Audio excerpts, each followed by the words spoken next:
Mwongeye kwirirwa neza mwese mukunda mugakurikira amakuru n'ibiganiro tubagezaho kuri Isabelle TV show. Bahaye ikaze ku makuru ari kuvugwa ku Bwongereza n'u Rwanda.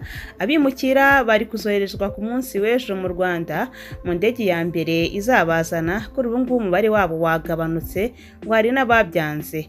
Ni umubare w'abimukira ba mbere bazoherezwa ku butaka bw'u Rwanda mu ndege yo kuwa kabiri ku munsi w'ejo izaba ivuye mu Bwongereza wagabanutse cyane ugera munsi y'icumi nk'uko hari abantu babyemeza. Imirimbanyi hamwe n'abimukira mu cyumweru gishize mu rukiko rukuru batsinzwe urubanza barezemo leta ngo ihagarike uyu mugambi wo kohereza abimukira mu gihugu cy'u Rwanda, ariko umubare w'abateganijwe koherezwa mu Rwanda wagabanutse mu buryo bwihuse. 11 bakaba aribo bitezwe kujyanwa mu ndege mu Rwanda nk'uko bivugwa n'umuryango ubaharanira.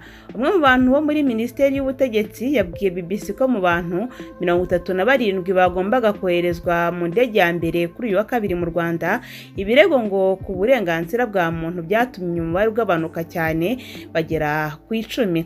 Kuwa gatanu byamenyekanye ko abantu 6 bakuriweho amategeko yo kubohereza mu gihugu cy'u Rwanda. Umuryango witwa Care for Caraes wemeje ko abandi bantu 20 bateganywaga gukurwa mu Bwongereza nabo bavanywe ku rutonde mu mpera z'icyumweru gishize. Ni byatumye abantu 11 aribo basigaye bitezwe ko bazoherezwa mu Rwanda kuri uyu wa kabiri, barimo abanya-Iran 4, abanya-Iraq 2, abanya-Albania 2 n'umunyasiriya umwe nk'uko bivugwa n'uwo muryango. Ubwenegihugu bw'abandi 2 ntabwo bwahise butangazwa, ariko Marco Easton umwanditsi mukuru wa BBC ku bibazo by'imbere mu Bwongereza wavuga ko bishoboka ko umubare ushobora no kumanuka cyane ukagera kuri 0 mbere y'uko indege ihaguruka.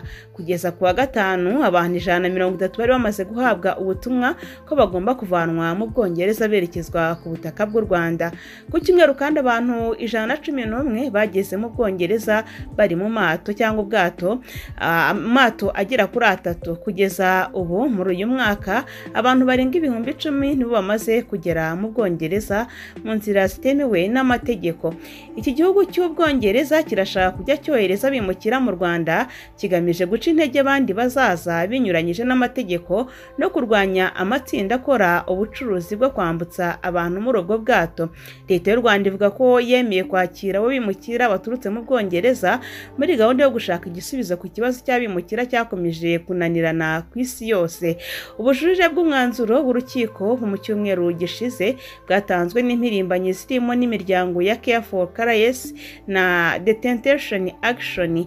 Urubanza kandi rundi rurumvwa none kuwa mbere mu rukiko rukuru nyuma y'uko undi muryango wita ku mpunzi usabye guhagarika byihutirwa uko koherezwa kw'abantu mu gihugu cy'u Rwanda.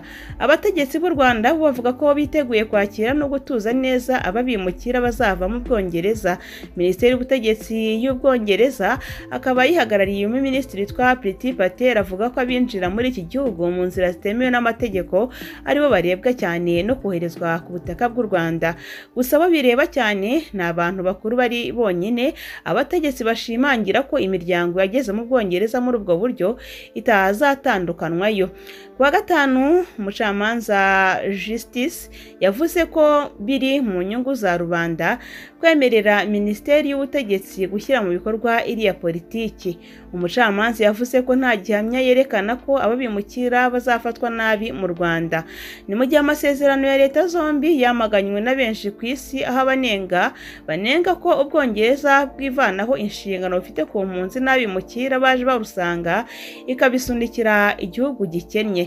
Imirimbanyi kandi mu bya politiki zivuga ko u Rwanda atari igihugu cyubahiriza uburenganzira bwa muntu cyo koherezamo abimukira, ariko abategetsi mu Rwanda bavuga ko igihugu cyubahiriza uburenganzira bwa muntu kandi buri muntu uwo ari we wese. Umucamanza Justice Swift yavuze ko isuzumwa ryuzuye rizabaho mbere y'impera z'ukwezi gutaha kwa Nyakanga, aho urukiko rukuru rw'Ubwongereza ruzumva ibirego birwanya uyu mugambi wa leta y'Ubwongereza kohereza abantu mu Rwanda, aho byagiye bivugwa cyane benshi bashaka guca intege iyi gahunda. Ku ruhande rwa leta y'u Rwanda, umuvugizi wa guverinoma y'u Rwanda Yolanda Makoro yijeje abimukira bazaturuka mu Bwongereza ko bazabaho mu buzima bwiza nk'abari ku mugabane w'Uburaya n'ubundi.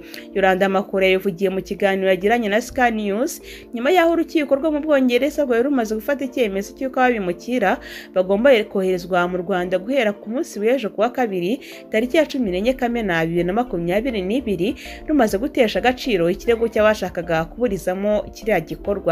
Mu gihe amasezerano yo kohereza ababimukira akomeje kunengwa na bamwe mbere yo kuva yasinwa tariki 14 Mata 2020, Yolanda Makoro abona ko ahubwo guverinoma zombi zikwiye gushyigikira kuko agamije ineza y'abimukira kandi ahamya ko yatekerejweho neza byimbitse. Yagize ati abantu bakwiye guha ubu bufatanye amahirwe, bwatekerejweho neza cyane, bugiye gushyirwamo igishoro cyiza, twiteguye gutuma bishoboka, rero buri wese akwiye kuduha amahirwe kugira ngo tubikoreho. Umuvugizi wa guverinoma kandi yavuze ko abanyafurika bajya ku mugabane w'Uburayi bashaka imibereho myiza, akibaza niba bitashoboka ko bayiyubakira ubwabo ku buryo ngo batakwifuza kujya kwishakira amaramuka ahandi. Ati kubera iki abanyafurika bagomba kujya i Burayi kugira ngo babeho neza? Kubera iki tutakwiyubakira ubuzima bwiza hano muri Afurika? Ku bafite impungenge z'uko abimukira bazabaho nayo mu gihe bazaba bari mu Rwanda, Yolanda Makoro yongeye kwizeza ko bazabaho nk'abari mu Bwongereza ahandi i Burayi. Atabimukira benshi bajya mu Bwongereza n'i Burayi baba bashaka ubuzima bwiza kandi barabukwiye, buri wese akwiye kubaho mu buzima bwiyubashye.